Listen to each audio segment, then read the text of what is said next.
Vamos falar um pouquinho sobre a atuação dos deuses aqui na poesia épica homérica. Quando o exército dos aqueus avançava e ele encontra o exército troiano, à frente do exército troiano, salta Paris e desafia o melhor dos aqueus para um duelo e que aquele duelo resolvesse a guerra. Os dois lados estão cansados das mortes e de tanto tempo de guerra.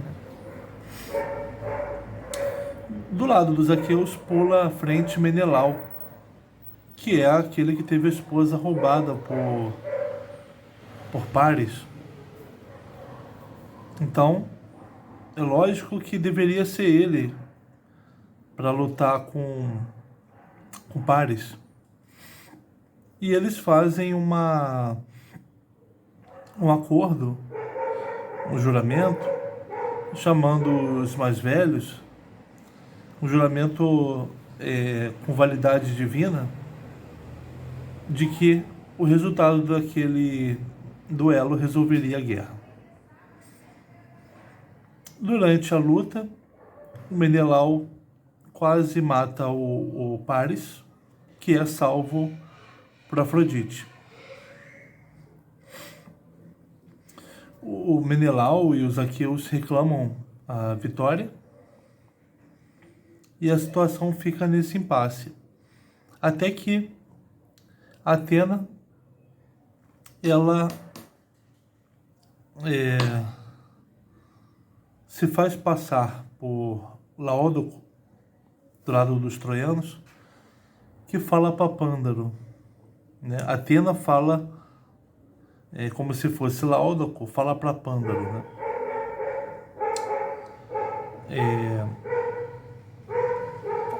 Atire, jogue sua lança em direção aos aqueus.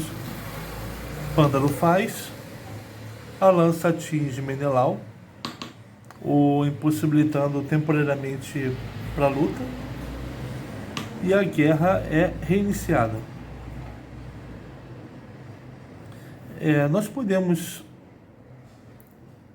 tomar essa cena como não sendo necessário a participação dos deuses. O Pândaro, o Laódoco poderia dizer para o Pândaro: não respeita esse acordo não. Joga a lança lá para os aqueus. Eles que se danem. Eles merecem morrer. E nós somos melhores que eles. Vamos continuar a guerra assim. Jogue a lança. Não se preocupe com esse juramento. Podemos tomar essa situação como podendo acontecer sem a participação dos deuses. Mas a tradição conta que Troia ou Ilion foi destruída. Foi destruída a partir dos grandes feitos dos aqueus, principalmente de Aquiles, causando a morte do melhor dos troianos. Isso é o que a tradição fala.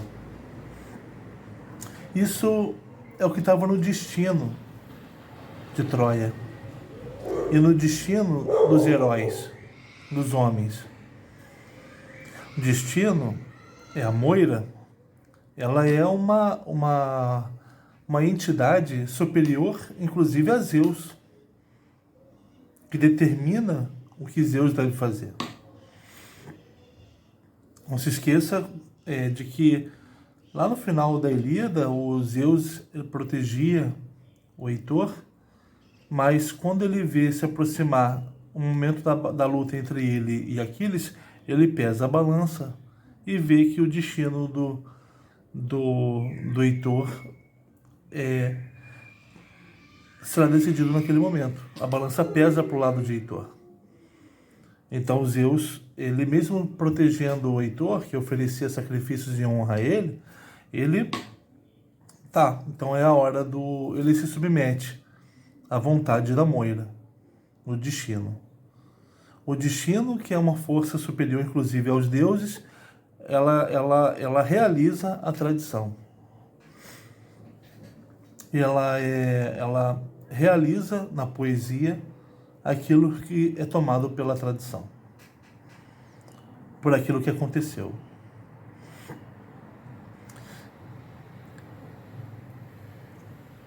Então você pode pensar o seguinte, voltando àquela cena, aquele impasse entre os dois exércitos. Os troianos, eles tinham que... a guerra precisava ter continuidade. Ela não poderia se resolver naquele acordo, porque a poesia épica não trata de acordos. Nós fazemos acordo, mas será que nós cumprimos? Difícil, né? Mas nós acreditamos que dá para resolver as coisas racionalmente, conversadamente. Essa é uma posição burguesa. A poesia épica, ela não é burguesa, ela é trágica. Ela é a tragédia dos homens. Então, naquela cena, tem um destino interferindo nela. Um destino fazendo com que acontecesse uma coisa. Que Pândalo lançasse a seta em direção aos aqueus. E não outra. Que Paris fosse trazido à presença do seu vencedor e a guerra fosse resolvida.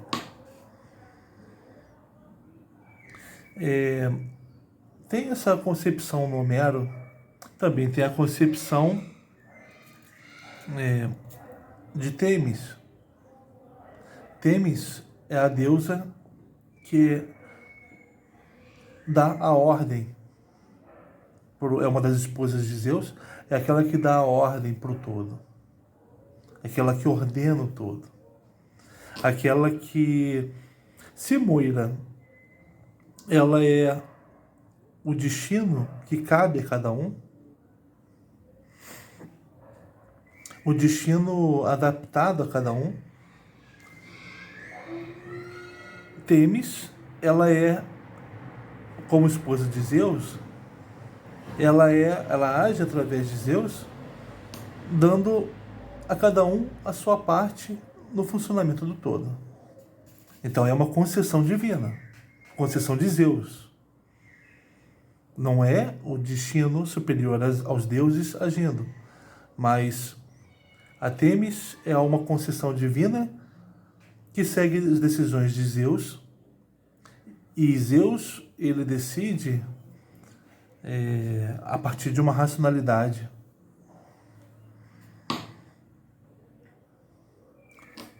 Essa racionalidade é inacessível aos homens.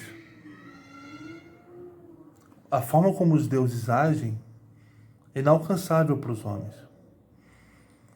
Agora, a forma como o destino decide, sendo superior aos deuses, é mais inacessível ainda. Os deuses habitam um lugar à parte. Mas eles participam de todas as ações humanas. Naquela cena, os deuses estavam presentes.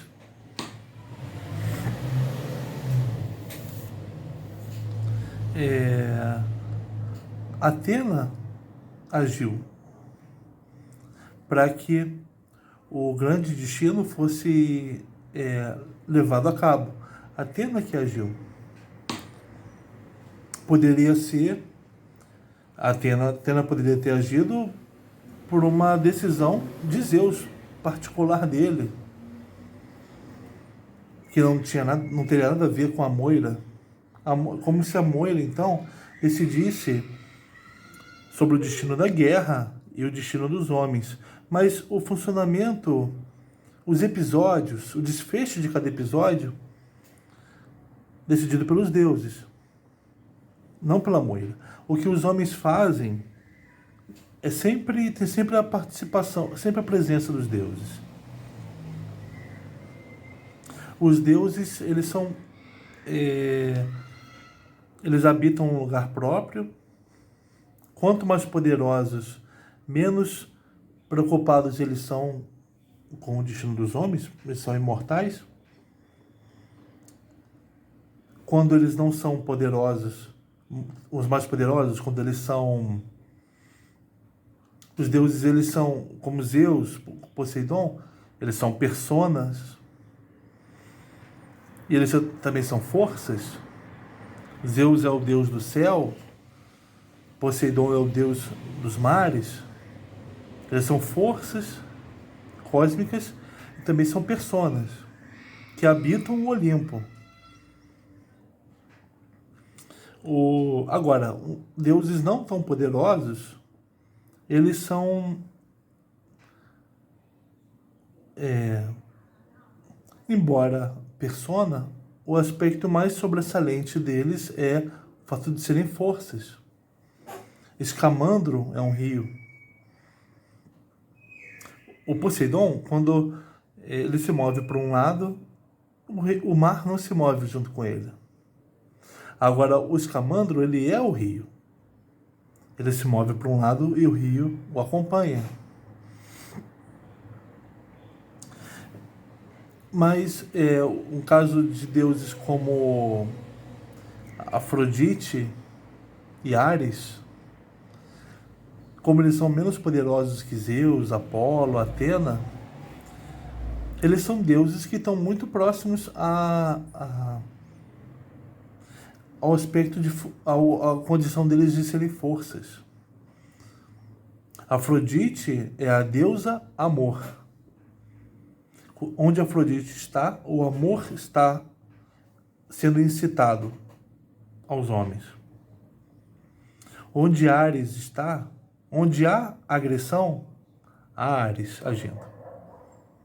Eles são forças emocionais, forças ativas que atuam na vida dos homens.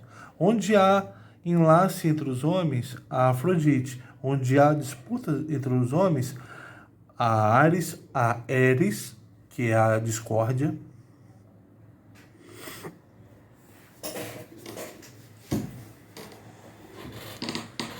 Os deuses estão sempre presentes na vida dos homens porque eles são mediadores das relações entre os homens e até dos homens consigo próprios. Por que Laódoco, aliás, porque Pândaro atirou contra os aqueus? Por quê? Isso é uma coisa difícil de entender. Ele não queria que a guerra fosse terminada? Então. Agora, por que aquela lança atingiu Menelau e não outro? E atingiu Menelau, mas não o matou? Tem um imponderável aí. Não era o destino. Pela tradição de que o irmão do governante, do comandante-geral dos gregos morresse. Era o destino de Menelau morrer ali. O imponderável, o inexplicável, que faz parte do dia a dia dos homens, aquilo que pode ser passado sem questionamento pelos homens, aquilo que não é visto pelos homens como algo maravilhoso, é visto como algo corriqueiro, o poeta vê como sendo devido à ação divina. O poeta, ele vê o que os homens fazem e o que os deuses fazem, saindo daquele âmbito próprio deles e invadindo o âmbito dos homens. E participando, insuflando vontade de luta, espírito de guerra, inspirando medo, fazendo os homens se juntarem. Ares, ele é uma persona, ele foi ferido, inclusive, um dos cantos se não me engano, por Diomedes, né? Mas ele é uma força da guerra. Ele é o próprio grito do exército quando avança. Ele está ali. Afrodite, ela deu o dom da Helena, para Helena, de trazer os homens para ela, se apaixonarem por ela. Helena não vai abrir mão desse dom. Helena está presa a esse dom. Um exemplo é quando, naquela mesma cena, quando Paris é tirado da luta com Menelau, tirado por Afrodite, a Helena logo em seguida vai até... Não, minta. Afrodite vai até Helena. Helena não quer saber mais do Paris. Afrodite vai, você quer saber dele sim. Você vai deitar-se com ele agora.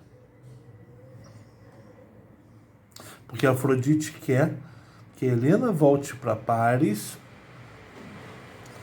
porque esse é o trabalho da Helena. Minto, esse é o trabalho da Afrodite. De que Helena e Paris fiquem juntos. Essa é a mágica, essa é a atuação, essa é a força da Afrodite que ela quer que aconteça. Então ela obriga Helena a se deitar novamente com Paris, o que leva a guerra adiante. Porque a Helena poderia... Não, eu não vou me deitar com ele, eu vou sair correndo e vou voltar para os gregos, para os aqueus. Os deuses não querem isso, que se resolva tão simplesmente assim. Ou o que a guerra aconteceu, o que aconteceu na guerra até agora, estamos no 9º ano da guerra, foi em vão? Não. A guerra vai continuar até o desfecho dela. Ela não vai se resolver de forma acordada ou por uma decisão sua, Helena, de voltar para o Menelau. Não vai se resolver assim. Você vai se deitar com o Paris. Os gregos, os aqueus, né, vão ser atingidos pelos troianos e vão querer continuar a guerra. E a guerra vai continuar porque ela precisa ter aquele desfecho, a destruição de Ílion.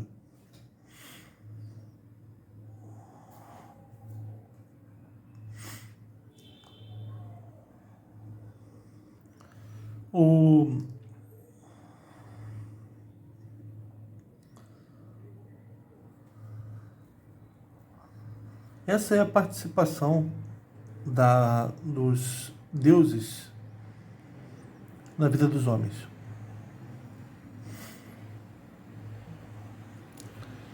Eles participam de todas as palavras e decisões do homem. Quando os grandes homens, lá na Ilíada, ou então na condução que Atena faz a Ulisses, na Odisseia, os deuses participam. E na ação dos homens, na fala dos homens, está a ação e a fala dos deuses ali.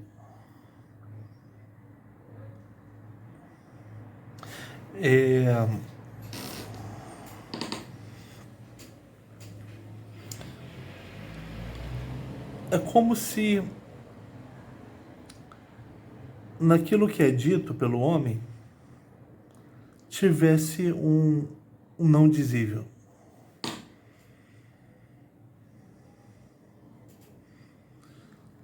No que o homem fala, tem um não dizível.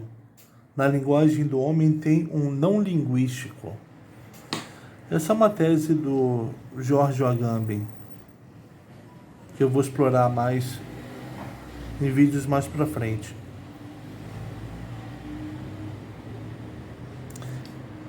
Para que ocorra, isso aí voltando até ao Hesíodo, o ser é o desvelamento. Então, o não ser, ele é o fundamental para o ser. Antes de ser, há o não ser. E o não ser é o fundamental para que algo venha a ser. Então, o não linguístico, ele é o pressuposto do linguístico. O que é o não linguístico? É a voz dos deuses.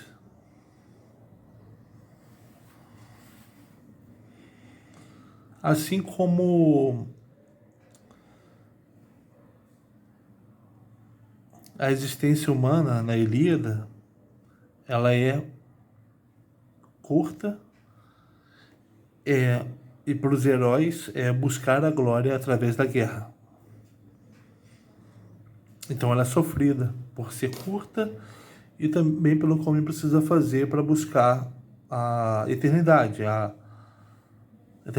imortalidade, a glória.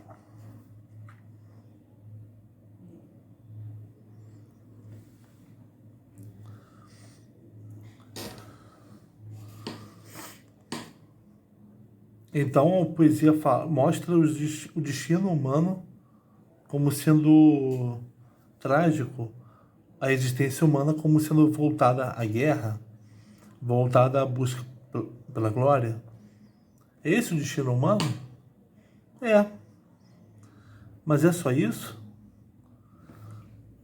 Há momentos na Ilíada em que os homens cantam, os homens, principalmente à noite, os homens eles oferecem sacrifícios aos deuses, eles comem e eles cantam o que aconteceu. Nesse momento, eles esquecem das dores da guerra. É um momento em que eles agem como se fossem deuses, despreocupados. Os deuses não têm obrigação com os homens, né? Com o destino dos homens.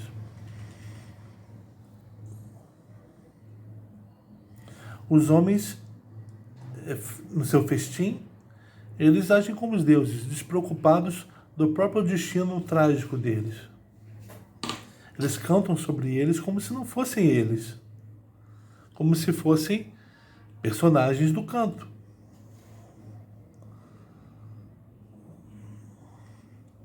Como se não fossem eles que estivessem passando pela guerra. Olha o não ser aí. Cantar sobre os próprios sucessos na penosa guerra é não viver, não participar da penosa guerra.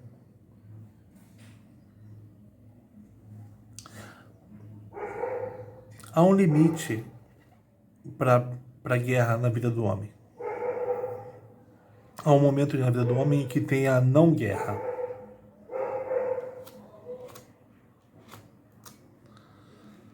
É o momento do canto, o momento do festim. A poesia mostra, então, e a poesia é isso, é o canto que é a não guerra, a não existência guerreira. Quando o homem canta, ele está sendo não guerreiro, apesar de ele estar falando dele enquanto guerreiro.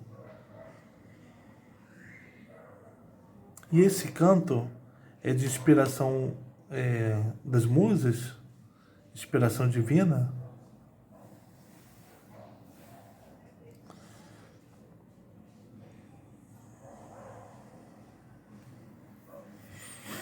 Que é o que dá existência a ele enquanto guerreiro, mas o próprio canto, de onde ele surge? Do nada. Do nada. Quando Hesíodo está no Monte Helicon, ele apenas escuta as histórias dos deuses. O canto surge do nada, da obscuridade. Quando canta, aí surgem os deuses. Aí surge a luz. quando os homens cantam, esse canto vem do nada. Porque os homens, no fechinho, eles não são guerreiros.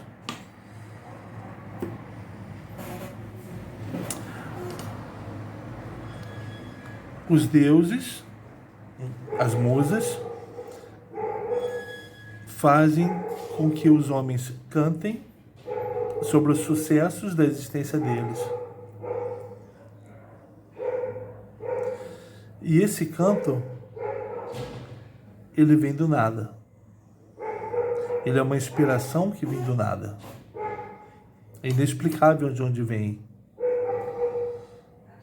Mas é uma voz divina que impulsiona e dá voz ao homem. A musa, que é uma voz divina que dá a voz para o homem, para o cantor. O cantor é o homem que tem voz. E ele ganha essa voz pela musa, que deu a voz a ele.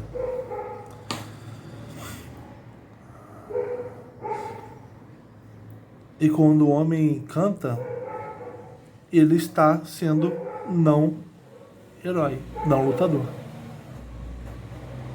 Repare que o Aquiles, ele canta sobre ele quando ele não está lutando. E Ulisses, ele canta sobre ele quando ele já sobre o Ulisses, e ele, quando ele canta, ele é o estrangeiro sem nome. Aquele que canta, ele é o cantor, ele é o não herói, ele é o não lutador, ele é o não navegante. Ele vai se tornar durante o canto, na glória. A existência humana é lutar, mas também é não lutar, e é cantar. E ao cantar, você é o não lutador, você é aquele que canta sobre aquele que lutou, e após cantar, você pode assumir aquela persona daquele que fez aquelas coisas no passado.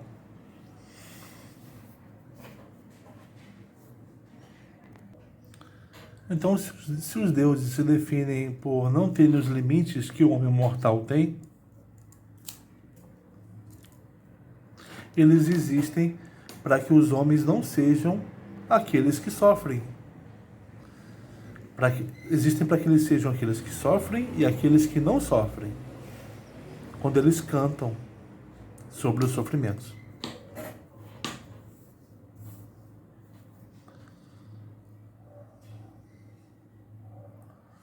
Essa dualidade entre ser aquele que sofre e aquele que não sofre, entre o homem que sofre e os deuses que não sofrem, os homens que têm destino trágico e os deuses que não têm tragédia. Essa dualidade está no espírito grego, ela está na épica.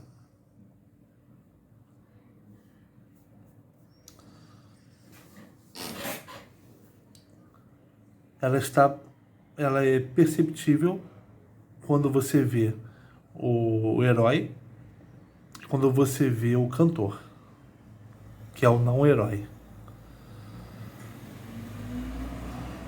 Não no momento que canta. Quando ele canta, ele não está falando, ele não está sofrendo, né?